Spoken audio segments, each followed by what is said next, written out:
Nahulikam ang ilang beses na paglalabas-masok ng ilang lalaki sa isang manhole sa Maynila. May mga nakuha po roong gamit tulad ng mga lagari. Ang posibleng pakay nila sa pagtutok ni Mark Salazar, exclusive. February 18, Linggo, pasado alas 8 ng gabi sa Herbosa, Tondo, Maynila. Parang inosenteng umpukan lang ito ng 7 kalalakihan, pero 2 sa kanila ay bumaba sa manhole habang nakabantay ang 5.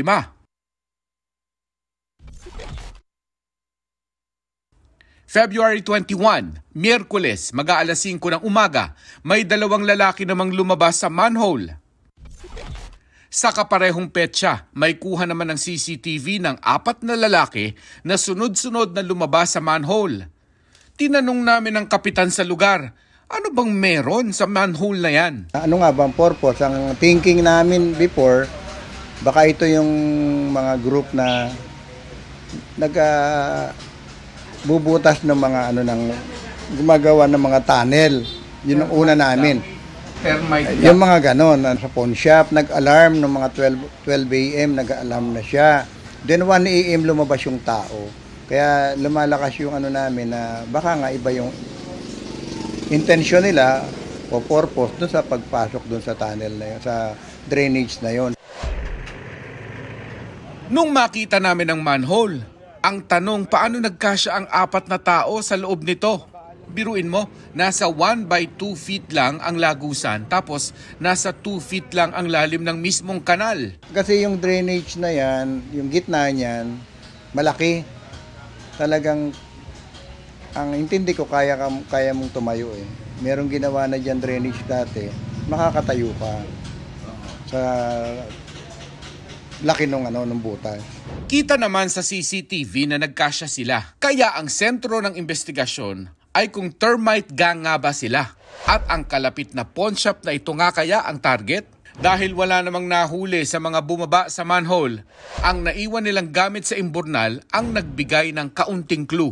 Gumamit sila ng lagaring bakal, martilyo, at itong chain pulley. At na-recover ang matabang cable na may bundle ng copper wire sa loob. Parang ang wires lang talaga ang target nila. Wala kasing mga, yung pang ng semento, yung pang ng bato, pang sinsil, yung mga pang butas ng mga wall.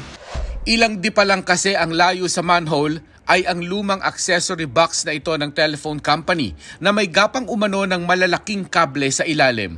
Siyempre may mga tanso. Ngayon nag-gather din ako ng mga information do sa mga kapwa ko chairman na naka-experience na ng ganyang klase ng pagpasok dyan sa drainage na yan. Ang purpose is wire talaga ng dati ng PLDT ang tinatarget nila, yung mga abandoned. Simula nang mangyari ito, kasama ng minamatyagan ng barangay ang kanilang mga imburnal. Para sa GMA Integrated News, Mark Salazar, nakatutok 24 oras. Kampante raw ang COMELEC at ilang election watch group na hindi mahahack ang sistema ng automated election sa 2025. Kasunod yan ang mga alingas-ngas na may mga nag-aalok na raw sa ilang balak kumandidato para maniobrahin ang resulta ng eleksyon. Nakatutok si Maki Pulido. Batay sa report mula sa COMELEC field offices, may mga personalidad daw na kumakausap na sa mga balak kumandidato sa 2025 elections.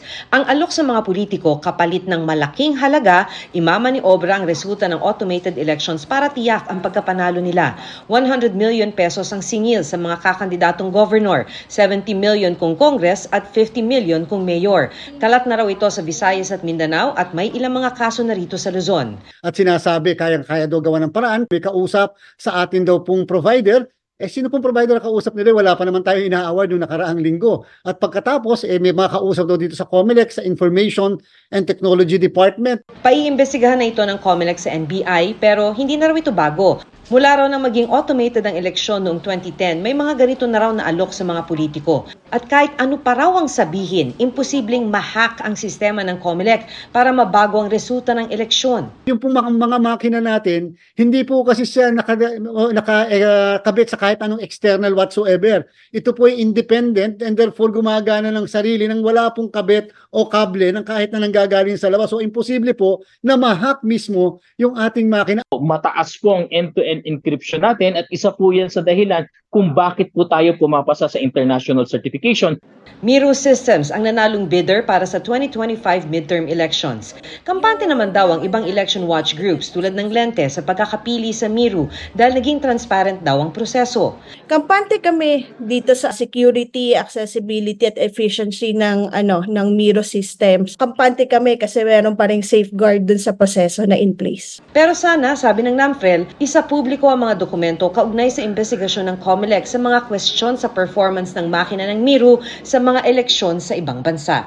When they did the checks and research work, they also have to share it with the public. Ano yung mga bagay na nalikop ninyo na nagsasabi na hindi totoo at wala naman halaga pala yung mga paratang laban sa Miro? Kahapon po, nung nilabas natin mismo ang resolution, nilabas na rin po ng ating Education Information Department, lalong-lalo na sa mga kapatid natin sa pamamahayag, ang lahat ng mga dokumento na sinubmit sa amin. Sabi nga natin, wala dapat tinatago dito, lahat nilalabas natin yan. Para sa GMA Integrated News, Maki Pulido nakatutok, 24 oras.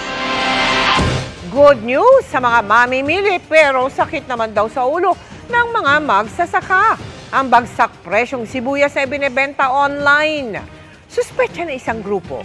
Smuggled ang mga yan. Nakatutok si Bernadette Reyes. Kung dati nakakaiyak ang presyo ng sibuyas na umabot sa mahigit 700 pesos kada kilo, ngayon pababaan daw ang presyo online sa halagang 40 hanggang 50 pesos kada kilo. Kumpara sa pinakauling price monitoring ng Department of Agriculture sa mga pamilihan sa Metro Manila na hanggang 100 pesos ang pulang sibuyas hanggang 120 ang puti. Suspetsya ng Samahang Industriya ng Agrikultura, smuggled ang mga binebentang murang sibuyas. Bakit ganun kalayo?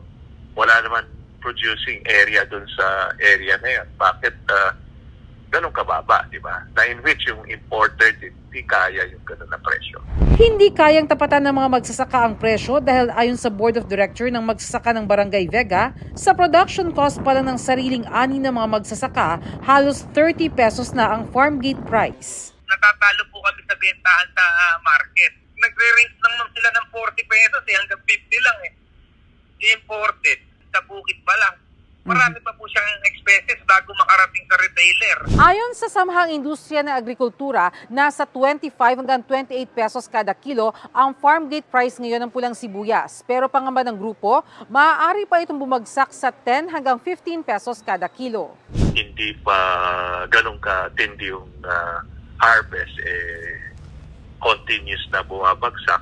Baka lalong babagsak yung presyo kung continuous na papasok yung illegal na onion.